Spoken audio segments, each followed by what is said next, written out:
में बिस्कुट रखते ही देखकर हो जाएंगे हैरान। आज हम बात कर रहे हैं कुछ घरेलू टिप्स की, जिन टिप्स को आप डेली यूज में अपना कर अपने घर के बहुत सारे पैसों को बचा सकते हैं और घर के कामों को बहुत ही ज़्यादा आसान बना सकते हैं। तो आज हम बात कर रहे हैं बिस्किट की। अक्सर हम बिस्कुट को ऐसे ही निकाल कर छोड़ देते हैं और हमारे बिस्किट सील जाते हैं। कभी कभी हम कंटेनर से भी बिस्किट निकालते हैं और हमारा ढक्कन लूज रह जाता है, तो हमारे सारे बिस्किटों में सीलन आ जाती है, जिसकी वजह से वो ख़राब हो जाते हैं। या फिर कभी कोई गेस्ट आ गया और हमने बिस्किट निकाले और उसके बाद हम ऐसे ही रख के छोड़ देते हैं, तो भी हमारे बिस्किट मुंह में सीलन आ जाती है, जिसकी वजह से हमें बिस्किट फेंक करने पड़ते हैं। लेकिन आज के बाद इस ट्रिक को देखने के बाद आप अपने घर के बिस्किट दालमोट कभी भी फेंकेंगे नहीं और आपके बहुत सारे पैसे भी बचेंगे। तो जब भी आपके घर में बिस्किट या दालमोट में सीलन आ जाए, उनमें मॉइस्चर आ जाए, तो आपको एक प्लेट में सारे बिस्किट और या दालमोट जो भी आपके यहाँ हो जिसमें सीलन आ गई हो, उसे निकाल लें और निकालने के बाद इस तरह से फ्रिज में रखकर 10 से 12 घंटे के लिए छोड़ दें। आप देखेंगे कि आपके बिस्किट का सारा मॉइस्चर खत्म हो गया है और आपके वापस से बिस्किट एकदम से क्रिस्पी हो जाएंगे। तो इस तरह से आप दोबारा से अपने बिस्किट को यूज में ला सकते हैं। अब हम बात कर रहे हैं पनीर की। अक्सर हम लोग पनीर मंगाते हैं और ला करके हम फ्रिज में रख देते हैं, जिससे उसमें बर्फ़ जम जाती है। कभी कभी तो हम तुरंत बना लेते हैं, लेकिन कभी कभी हम आधा ही पनीर यूज करते हैं और आधा पनीर हम उठाकर फ्रिज में रख देते हैं। लेकिन जब हम नेक्स्ट दिन उस पनीर को बनाते हैं तो वह बहुत ही ज़्यादा टाइट हो जाता है, क्योंकि उसमें बर्फ़ जम जाती है। और अगर हम पनीर को बाहर रखते हैं तो हमारा पनीर ख़राब हो जाता है। तो आप क्या कर सकते हैं, तो जब भी आपके पनीर में बर्फ़ जम जाए तो आपको पनीर को निकाल लेना है और निकालने के बाद आपको इसे एक बाउल में डाल देना है। और बाउल में डालने के बाद आपको हल्का गुनगुना पानी लेकर इसमें डाल देना है और साथ ही में आपको डाल देना है थोड़ा सा नमक। नमक डालने से आपका पनीर बहुत ही ज़्यादा सॉफ्ट भी रहेगा और साथ ही साथ ये बिखरेगा नहीं। तो आपको बस एक बाउल ले लेना है और उसमें इस तरह से पनीर को रख देना है। अब अगर आपके पास गर्म पानी है तो आप गर्म पानी डाल सकते हैं, अगर गर्म पानी नहीं है तो आप नॉर्मल पानी भी इसमें ऐड कर सकते हैं। लेकिन आपको ध्यान रखना है कि पानी इतना होना चाहिए कि आपका पनीर अच्छे से उसमें डूब जाए।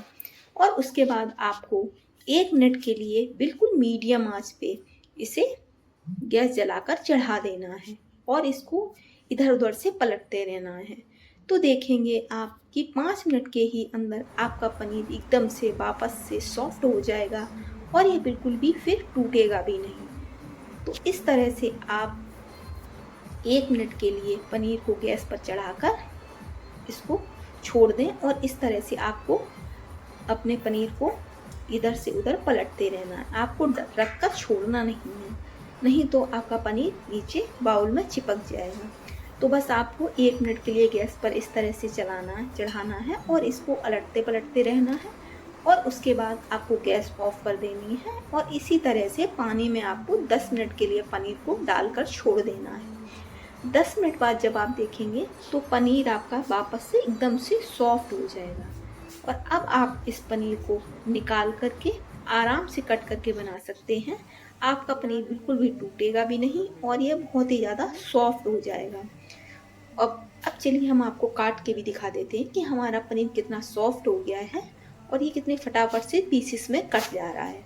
लेकिन अगर आप ऐसे ही फ्रिज से निकाल के अपने इस पनीर को कट करते तो आपके पनीर सारा बिखर जाता और जब आप इसे फ्राई करते तो यह और भी ज़्यादा टूटता है और फिर हमारे सब्जी का टेस्ट बिल्कुल ख़राब हो जाता है।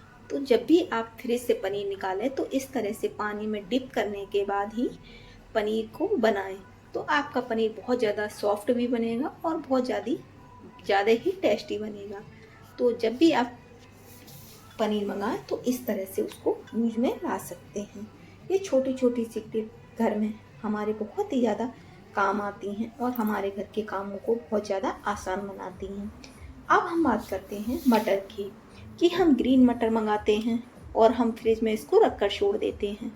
कुछ लोग इसे डायरेक्टली सब्जी में डाल देते हैं लेकिन हमें कभी भी डायरेक्टली ग्रीन मटर को सब्जी में नहीं डालना चाहिए।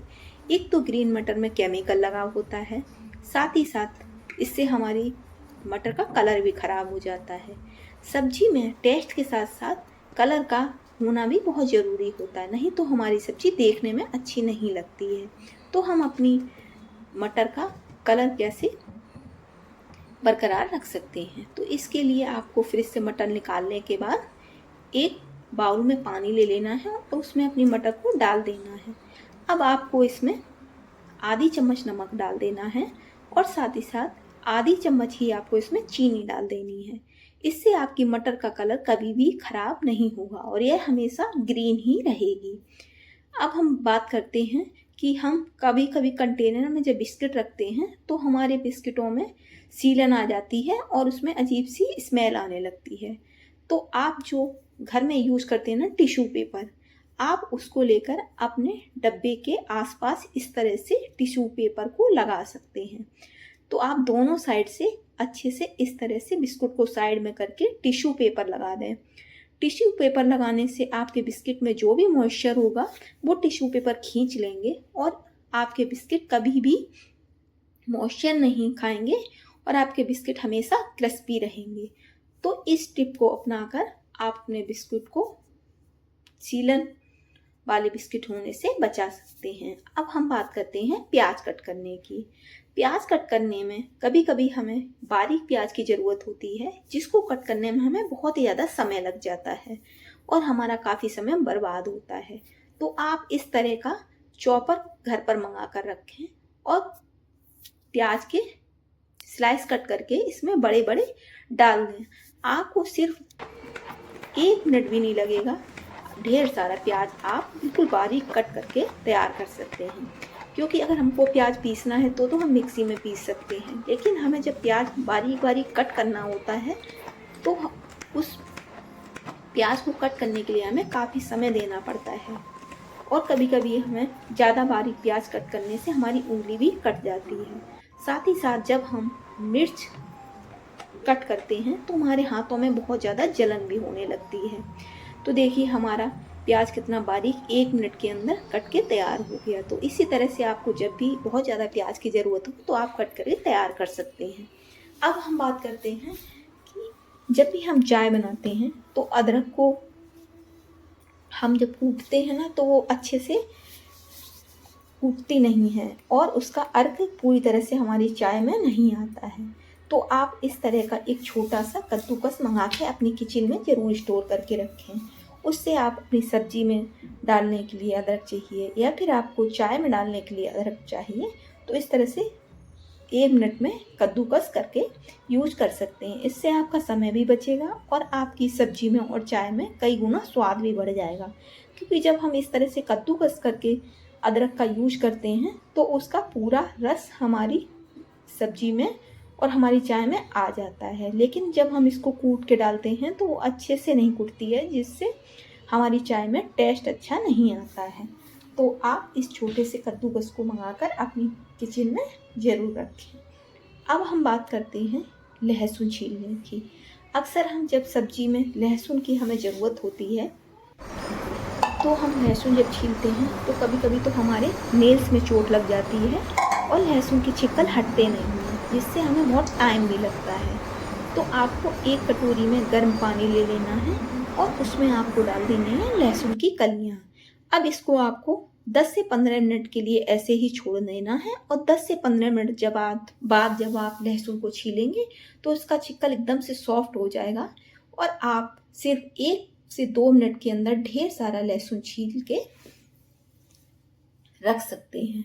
आप चाहें तो इसे फिर स्टोर करके भी फ्रिज में रख सकते हैं किसी पॉली बैग वगैरह में, और नहीं तो आपको जब भी ज़रूरत हो तो आप फटाफट से इस तरह से लहसुन को छील सकते हैं। तो देखिए कितने फटाफट से हमारा काम हो गया, जबकि हम बिना इसको पानी में डाले जब भी हम लहसुन को छीलते हैं तो हमें बहुत समय लगता है और कभी कभी तो हमारे नेल्स में चोट भी लग जाती है।